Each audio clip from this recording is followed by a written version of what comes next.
Hey, welcome to another Freeform Rock Podcast, YouTube exclusive. I'm Mark, and that is Lee, the Lee. poop.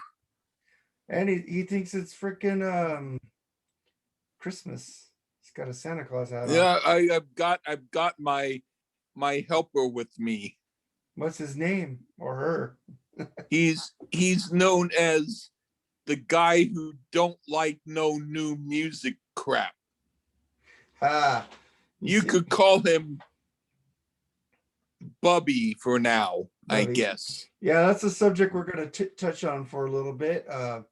Lee, why don't you like new bands, even though there's a lot of talent out I'm there right going now? to answer for him. He doesn't like new bands because he's not new. He's old and he don't like no new groceries in his old crap. No, shut up, Bubby. I I don't like a lot of how it's produced. I don't like a lot of the songs. I think it's like stale. I like some new stuff, but I don't like the new stuff that's from older bands who reform and do new bands, and it's like if you have a salad from one restaurant and another salad from another restaurant and you go to all these different places and you mix all the salads together and call it a new salad and they get wilted. That's the way the new music sounds to me. Oh man, you just can't put some dressing on there or spice it up. Yeah, but I mean, the only thing that people can do is listen to it on a good system. If I had a good system, I'd be doing okay. But I'm not having a good system. I've got an okay system, but do you like FLAC files? Yes, I used to illegally download FLAC albums because they were easier to convert to MP4 for Apple. But I don't do that anymore. I deleted most of them and I bought them on physical and just put them in my iTunes that way now. Yeah, but I like the sound of FLAC files. They're better than MP3, but that's me. That's what what's his name was trying to do. Neil Young, he was trying to do that Ponyo player where it was nothing but lossless FLAC files. But Oh, the service, no, but it didn't catch on. It was kind of expensive for the player, and the albums yeah. were like 20-30 bucks instead of 9.99, Oh, ouch. So now Yeah. he's promoting Amazon HD, which is like FLAC files. They have some albums in Ultra HD and some albums in HD, and then some albums in SD because they don't have the cleaner copies of them. It's pretty Oh, cool. wow. I That subscribe to sounds that. interesting.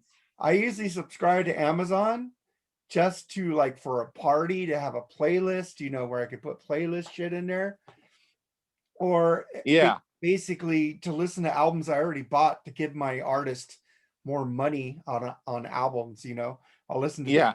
because they get peanuts for every stream they get, so I use that for that to give them more money after I bought their album too. Yeah. What I do is I just listen to music. Just listen to the That's all music. I do. I don't buy anything. I just if I have nothing to hear, then I just go hum num num num num num num num num and I walk down the street. Now Most I've got a few albums, or I've got one album, and I've got some CDs. So when I go to shows and I see groups, then I buy them from them. To me, it means something if you can buy it, or if I can buy it direct from the artist. But I mean, for me, I use stream services. That's what I do. But I will promote the groups that I think need promoting, and I will still buy physical media. I'm not against physical media, but I don't have the room anymore in my house or my place to have as many albums as I used to have. But I used to have a lot of albums. And I do want artists to benefit from people buying their music, so I agree that people need to buy the physical media. But if there are people like me who are Don't in a have a good position, system. yeah, or it's like we're lazy and when we don't want to go out and buy it, Yeah, then it's okay. don't you have like a lot of cool records in record stores in New York though? I heard No, there's stores. No, there's people selling albums on the street. If I were to walk down the street and want to buy a record, and I didn't care what record it is, I could go down the street and there's a guy with a table with a bunch of boxes of albums, but they'd be albums that I probably already had back in the day, and they'd be like $20. They won't be $5. I just looked up records, dude. You got A1 Record Shop. It's temporarily Where? closed though. Oh shit. No, I mean there is a record store. There's Rough Trade, but it's Rough like, Trade, yeah, that's the thing I was looking yeah, for. I buy stuff from them it's online. about an hour or 45 minutes of a um transport there. But they are good and they do have good stuff. And I saw Cat Clyde there. You got Academy Records too. And where's that? I'm trying to look. It doesn't tell you, man. It says Does it say Brooklyn? 415 East 12th Street. East 12th Street. Well, I'm on 112th. So it's east after you go 100 blocks. So it's not within quick distance. How about 72nd Street? 72nd Street would take about maybe 20 minutes to walk there, but I could do it. That's West Sider Records. Closes at 6 p.m. there. Well, I'm not going to go there tonight, but I mean, then you got Roadrunner Records, Jones Street. Jones Street is it's I have to go on a bus to get there, but it's okay. So West Sider Records would be your best bet. The one on 75th? Yeah, 72nd. Yeah, I could walk there. I mean, I don't know what they'll have. I mean, there's record stores or audio stores that are actually in the subway turn place. So after you get off the subway, before you walk out, they have a store with records and with audio and stuff. That could be it. That could be the place you're talking about. But I mean, I haven't been in there, but they do have new albums. Right here in Rancho, they got like a punk record store called Dr. Strange Records. And then they got Rhino Records. And then there's this other record store, another record store. There's so many record stores in between. I've only been to Rhino. Rhino was cool. I bought a Sammy Hagar album over there. Yes, I bought a Sammy Hagar used album. Yeah. And Genesis Abacab. Wow. Do they have cheap stuff too? Yeah, those are only like $3 to $10. In Amoeba, they had those type of albums for $1. Amoeba's maybe in Hollywood, $2, but yeah. Amoeba's but like 50 nowadays miles they away. know people want records, so it's like, you know what? We're not going to charge you only $1. We're going to charge you $2. In the 90s, I used to drive to Moby Disc Records in Pasadena. And records, I got Oingo Boingo, I got Billy Squire, I got all the shit, like 99 cents a record. It was like a Cool. it's like a smorgasbord, like in fucking Charlotte's Web with the rat Paul Lynn running around. Smorgasbord.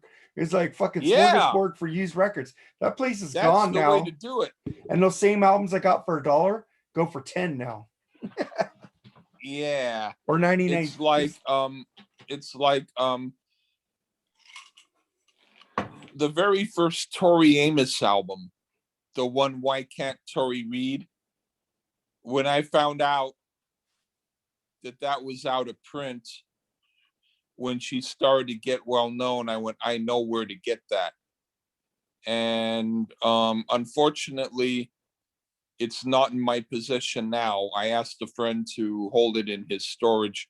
Who knows? He may still possibly have it, but it got cracked a little bit, unfortunately, when I was doing something, trying to do some cleaning of my room, and I was a little careless and didn't think about, but it wasn't cracked to where I couldn't play it. If you lined up the album correctly, you know, with some albums you can still play them even if they're a little bit cracked. Didn't you know that? Or did you? Yeah, I have a CD I could still play that's still a little, it has a crack in it. It's Bar 7, Tesla album with Tommy Skinech and Jeff Keith. It's cracked, Oh, but at least I got it into iTunes before it cracked. And that but album's hard to that's find. cool. I keep it because it's a collector's item, but it's cracked. It probably won't be worth anything, but it Yeah. still But plays. what I mean is, yeah, with me, I had it, but I after a while I didn't have a record player anymore or whatever. So at that point I wasn't feeling so much. Well, I got it because I knew that hardly anyone would get it. It was my prized possession. But now, I mean, now anything can be considered valuable to whoever makes it valuable. If I really, really, really, really wanted to get it again, I could probably get it on CD or something. It was a good album. And you know, I went to see Tori Amos in concert, and then she went outside before the concert. So a lot of people were around her, but I told her, I said that I got her first album, and I gave her a story of mine. She said, super great, thank you. And then it's possible, but I don't want to think about it, that the guy who she gave it to threw it in the trash. I don't think he did, but who knows? I think that there's a possibility he did, but he didn't. I'd like to leave it at that. But the thing is, um, she did say something to me, whereas some people just said, "Hey, we love you," and she didn't even respond. She actually looked at me and responded, and I was able to talk with her. So that I thought was cool, you know? I know. I went to see Ace Frehley and Matt Starr came out, the drummer. I love Yeah. him. He was my friend on my original Facebook page, but now he probably thinks I'm Yeah. fake Mark and won't add me again. Uh, Oh, but he's a really cool dude, and wow. he's one of my favorite newer drummers. But he came out, and I was about to say hi to him, and they really, I think Ace's people brought him back, and then they kicked us all out because we didn't pay for the meet and greet. Yeah. Have have you regardless of whether they're well known or not, have you talked with people like after shows in whatever show it was, and talked to a musician or so? I've talked to two musicians in my lifetime. It's pretty sad because I love music so much. I'm very anxious, and I don't try to get towards them if I or wait in the back. Plus, I had, you know, Oh, I've talked. Me and my friends went to see the Bullet Boys at the Roxy Theater in okay. the on their Freak Show album. And one of my friends knew a friend who was a roadie. So we tried to get Huh. in, but he couldn't get us in. But we hung out with Jimmy of the band and Okay. Mick Sweeta. And they talked so much. They said some stuff about Mark Torin, the singer. So he's not here. He doesn't like to hang out with the little people.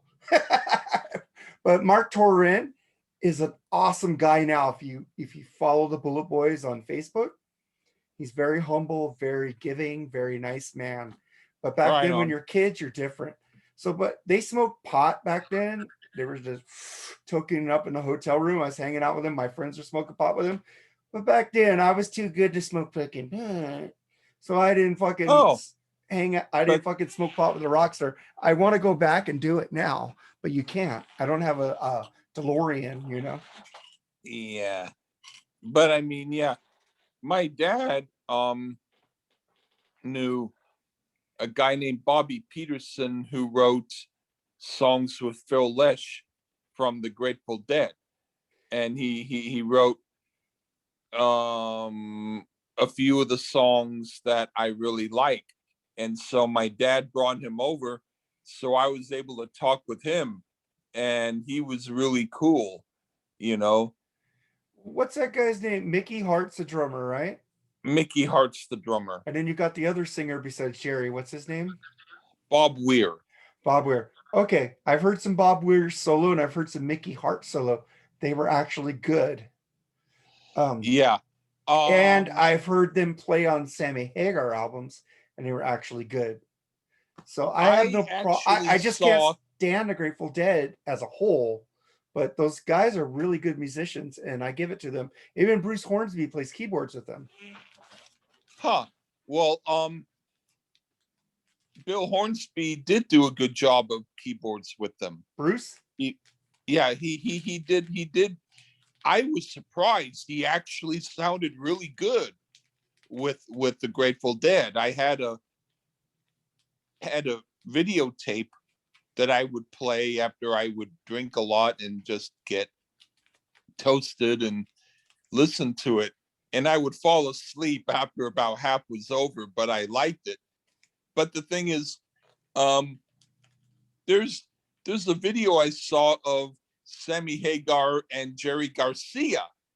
You know, Garcia's not singing; he's only playing, but he's playing with Sammy Hagar, and they're doing some kind of blues number. I forget what number they did, but it sounded good. I guess maybe, well, some of their songs are a little bit boring, and maybe you might agree that Jerry Garcia's vocals sound like a cat whining I like the for other his guy. food. Who's the other guy again? Bob Weir. Um, Yeah, I like yeah, Bob Weir. And I do like yeah, Touch of Grey, that one album, their yeah, comeback album. And I like that song with that Bob Weir saying, I'm going to hell in basket. Guess I'll enjoy the ride, ride, ride. I like that yeah, song. And yeah. I like Casey Jones. Maybe I like about 10 Grateful Dead songs. 10. That's cool. That's cool. I mean, it's it's okay. I would say, what was I going to say? I was going to say something, but it had to do with something with whatever. I guess what I was going to say is oh yeah, the very last Bob Weir album that he did, the very last one so far, where his beard is even bigger than mine. I'm growing mine a It little out. sounded it sounded pathetic. Ooh. It's very slow, draggy acoustic music that sounds like somebody's grandpa crying because his shoe fell in the river.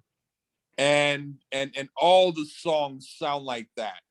And I'm like, it's absolutely pathetic. He So, has so it's like a plop in the river. at best. Yeah.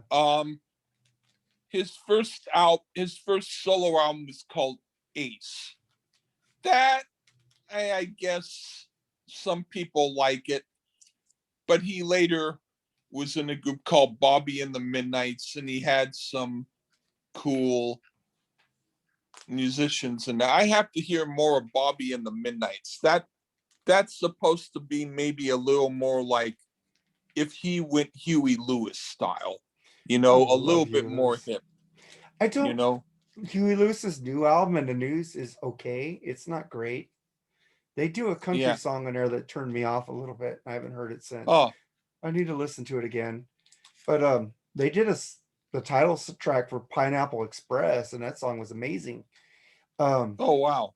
But Yeah. man, Um, I like some Grateful Dead. Allison, who's been on here for a Nirvana podcast on our Podbean episodes, uh, she really loves the Grateful Dead, and she really yeah. hates Bon Jovi. So you and her kind of agree. And did you say she doesn't like Bon Jovi? She hates Bon Jovi. Okay. Well, yeah. Um, the thing is that the well, I've been getting a little bit used to some albums by the Grateful Dead, like American Beauty and Working Men's Dead. But what I've done is I've been trying to look for cover tunes of other people doing their music, because if you can find someone who can sing better than Jerry Garcia and to do their songs a little bit better, then I find that it can be kind of cool. Um, there's an album by Skip Spence. He was in Moby Grape. He had like some kind of weird drug trip where he was getting all tripped out, and I heard that he took an axe and he was going to trying to chop into another band member's hotel room to do whatever, but they caught him in time and they were like, hey, you're tripping out. So they put him, you know so that he could get help, and then he got better again. And then he did an album called Or, which was like supposed to he thought it was going to be like um demos, so that people could, you know do the music, like as if this is the demos, so people can do their own music for it, like this is not the finished thing. But Columbia Records put it out as an album anyway, and the songs sound really draggy, and he has like this really low voice, kind of like he's like talking, like he's like he's talking in his like he's talking in his shoe. But Beck did a whole album of that album, a whole cover tune album of the Skip Spence album. So I might have to hear that to see how that compares. I heard some of it. It sounds like he was trying to sound exactly like him. So that's not a good thing. But if you like Beck, I might give you that album if you wanted to hear it. Yeah, and somebody, I think it was Brian Knapp, asked, he loves your music, and I guess I fucked up on a podcast. He's the one who told us about the Judas Priest podcast that wasn't right. And he said, I forgot to put your song at the end of the podcast. I guess I was Oh, really drunk editing. Don't drunk edit, people, if you do a podcast. And he really why? enjoys your songs, and he wants to know That's cool. what inspires you to do music. Where do you get this knack? Do you want to make music for? Oh, that I'll try and give a very I'll try and give a not totally long answer. I just when I was young, I used to listen to records like 45s and stuff, like songs. And then I thought, wow, I like music, so why not do music? Like, let's say if you saw a bunch of people dancing outside on the street and you didn't know why they did it, but you thought it looked fun. So you decided to try dancing in your room just because you thought, hey, I like what they're doing. I'll try it. That's sort of the same way I was. I was like doing music.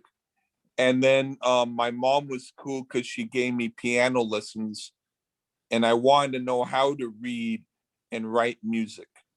And so that helped me do that. And then so I always liked music. I also like doing writing. I used to write a lot of weird songs or I mean stories and stuff. I just like to do writing. I like to be creative. I like to have it where people can see that I've done stuff, and that makes me happy. You want to leave a legacy that you were here. Yeah, Because yeah, that's he asked me exactly it. what inspires you for your artistry. I think that explained everything there. You do have a lot of fans, Lee. Seriously. Thank you. They ask me I questions about you all the time. right on. And people tell me, you Um, did a good thing bringing Lee on your show. That was genius. I go, I know. He's a fucking genius. He likes to fuck with me, and that's awesome. well, I've always done that with everybody. When I was young, I used to play weird songs for my friends, and they'd say, "What the hell are you playing me?" And then when and this is back when I was 6 and 7 years old. I used to play weird stuff on purpose for people and say, "I bet you never heard something like this." Ha ha ha ha. Yeah, I know. You know, Unfortunately. and I did that in school, and the teachers thought I was strange. And like, oh, he's kind of weird, but hey, man, when I got the monkeys, my mom's coworker had like either a daughter or a sister or a relative of some type who had, it might have been a cousin, who had four of the monkeys albums. I was the only guy in our class who had any albums by the monkeys, and I had four of them. And then later when I visited my cousins, my uncle and aunt and cousins in Belmont, which is very close to San Francisco. It's like San Francisco, but not a big city version of it. A little bit less big city, but still part of San Francisco. And I visited them, and they had a neighbor, a lady who was a cool hip lady who was very nice, and she was her next door neighbor, and she happened to visit at that time. And I mentioned the monkeys, and she said, "Oh, I have an album by the monkeys if you'd like it." And so I went, cool. So we went to her house, and she said, if you look in the record collection, you'll probably find it. And I was like, wow, that's the only one I don't have. And she was like, you can have it. And I went, wow, man, thank you. And so I got all five of the monkeys albums. Nice. I do like the monkeys. They have a lot of throwaway tracks, and it's mostly with Michael singing for me. I love Yeah, Davey. that's the best singer. I love Davey and Mickey. Davey was okay. There's, do you know the song Hard to Believe? Yes. Yeah, he actually wrote that with Kim Tapley. And I heard that what happened was the producer saw them. They were like going into the studio like they mean business, and they were like blocking the door, just wanted to make sure nobody went in. And he went, I don't know what the hell they were doing. But then when I went out, I heard that song and I went, ew, that song's crap, or whatever he said. But he said, but that's what they wanted to do. So I included it. I used to not like it. I do like it now because it's so completely different. It's like, it's the song he wanted on the album. It's like, fuck off. If you don't like this song, I don't care. This is what I'm putting on. But do you know the song The Poster? No, You don't? no. Oh, first, did you say you do know the song Hard to Believe? Yes. Okay. The Poster, well, he co-wrote that too. That one's a little bit better. That was from The Birds, the Bees, and the Monkeys. It it was kind of like a more rocking version of The Benefit of Mr. Kite by the Beatles, sort of idea, because it's about a poster with a bunch of stuff on it. Nice. But it was a better song. It it it had a little more of a rocking edge to it. All right. I wanted to get into talking about the Beatles' influence on rock, but I want to say that for next week. That could be a Okay. long video episode here. So I was talking to people about that, and we'll get into that next week. So this is our YouTube exclusive video. Make sure and subscribe. Make sure and subscribe to that dude over here on the Lee Gershman YouTube page and his podcast, The Lee Gershman Show. Subscribe to the I Freeform. fell asleep. What were you all talking about? You can Subscribe come to back on next week, Bubby. subscribe and Okay. subscribe on iTunes on the Freeform Rock Podcast, the podcast that comes out every Friday, and follow us on Podbean and subscribe. Use that button straight down there. Subscribe to our page. Tell a friend. We're trying to build this up so you can get to know us personally, see our ugly faces, and get shit out. Until next time, Lee, you know what to do. You need to say goodbye.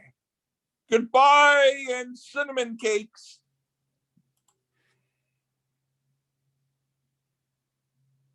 All right. Bye-bye. Bye. Hey, make sure and write the notes for both this and the podcast. Okay. If you remind me what your songs are that you picked Mine for was the podcast. You Could Still Rock in America. Oh, White Ranger. and what song did I pick? Dave Mason, To Be Free. Okay, so I And then can yours remember was that. The Curtains Are Drawn. Yeah, the curtains, when the curtains are drawn. Okay. Okay. All right. Bye. All right, bye.